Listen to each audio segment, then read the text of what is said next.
Arsitektur. Bagi sebagian orang, arsitektur hanyalah sebuah pekerjaan tentang bangunan. Namun, yang sebenarnya bukanlah seperti itu. Tidak hanya bangunan saja, tetapi arsitektur dapat ditemukan dari hal mikro sampai ke makro. Arsitektur adalah tentang kehidupan, hubungan manusia dengan banyak hal, dengan alam, dengan satu sama lain, dengan kehidupan bersosial, dan masih banyak lagi. Ilmu arsitektur sangatlah luas, tidak hanya terpaku pada sebuah bangunan saja, tapi arsitektur adalah sebuah seni dalam merancang bangunan. Menempuh pendidikan di jurusan arsitektur memanglah tidak mudah. Banyak sekali hal yang harus dipelajari, dari hal besar sampai ke hal-hal terkecil. Proses pendidikan di jurusan arsitektur dilakukan dengan proses studio. Di studio sendiri, banyak hal yang harus dilakukan.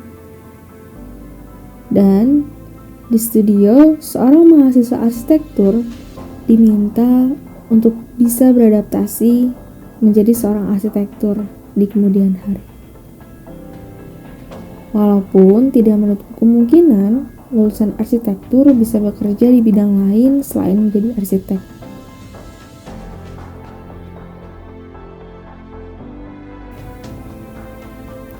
Proses pendidikan arsitektur titik beratkan kepada perencanaan, perancangan, dan juga pengkajian. Pada proses perancangan sendiri, seorang mahasiswa arsitektur diminta untuk berpikir bagaimana logika dapat bersatu dengan perasaan. Bagaimana suatu desain rancangan dapat enak untuk dipandang, tetapi tentu saja dirancang dengan menggunakan logika. Berimajinasi adalah sesuatu yang mudah untuk dilakukan. Tapi, bagaimana cara mewujudkannya? Itulah hal yang dilakukan oleh seorang arsitektur, yaitu mencari solusi. Identik dengan kehidupan malam. Itulah arsitektur. Hal ini disebabkan karena arsitektur adalah proses kreatif yang akan terus berjalan. Tidak pernah merasa cukup, dan ini selalu menghasilkan hasil desain yang baik. Tentu saja ini sangat berhubungan dengan kehidupan. Bagaimana untuk terus maju, terus berkembang, dan terus berjalan agar menjadi yang terbaik.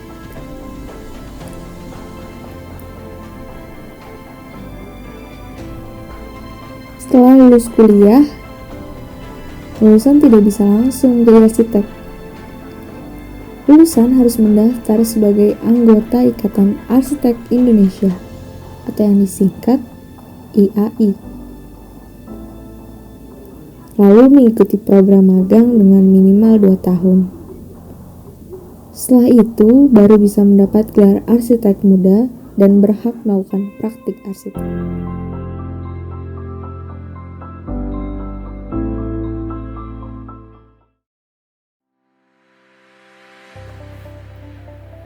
Mari kita lihat kilas balik arsitektur di Indonesia. Sudah banyak prestasi atau hasil desain para arsitek di Indonesia yang membanggakan dan bahkan beberapa sudah mendunia. Nama-nama arsitek yang mungkin sudah dikenal bagi beberapa orang atau nama-nama yang tidak asing bagi mahasiswa arsitek seperti Andra Matin, Budi Pradono, dan Yori Antar. Beliau-beliau ini adalah sosok yang telah berkontribusi besar pada arsitektur di Indonesia dan tentunya berprestasi baik di dalam maupun di luar negeri. Salah satu karya dari Andra Matin sendiri adalah GBK Aquatic Center, Potato Head Beach Club Bali, dan masih banyak lagi. Namun, mari kita lihat arsitek-arsitek muda yang ada di Indonesia yang karyanya juga tidak kalah bagus dan cukup fenomenal beberapa tahun belakangan ini. Para arsitek muda untuk berkarya sebenarnya. Kalau kita bicara karya arsitektur sendiri itu kan prosesnya sebenarnya panjang. Itu kan tidak hanya about the drawing and konsep gitu loh. Tapi bagaimana konsep dan drawing itu bisa terbangun menjadi nyata dan jadi bangunan beneran. Nah, proses Delusion Architect. Biro arsitek ini awalnya didirikan oleh Muhammad Ega, Sunjaya Askaria, dan Hesbi Riyandi pada tahun 2013 di Jakarta.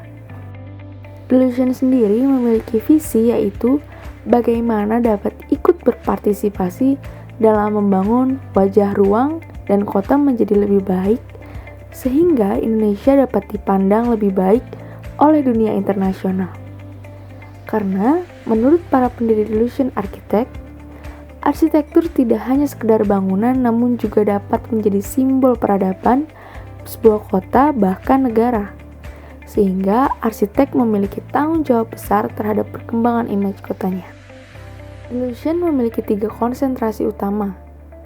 Yang pertama, branding identity, yaitu bagaimana merancang sebuah bangunan yang mencerminkan penghuninya. Lalu yang kedua, ada green design, yaitu membangun bangunan yang hemat energi.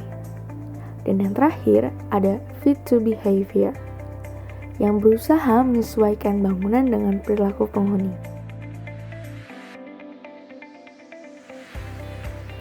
Diharapkan kualitas arsitektur di Indonesia ke depannya akan semakin meningkat dan makin banyak orang yang menyadari bahwa ilmu arsitektur adalah sesuatu yang penting bagi kehidupan.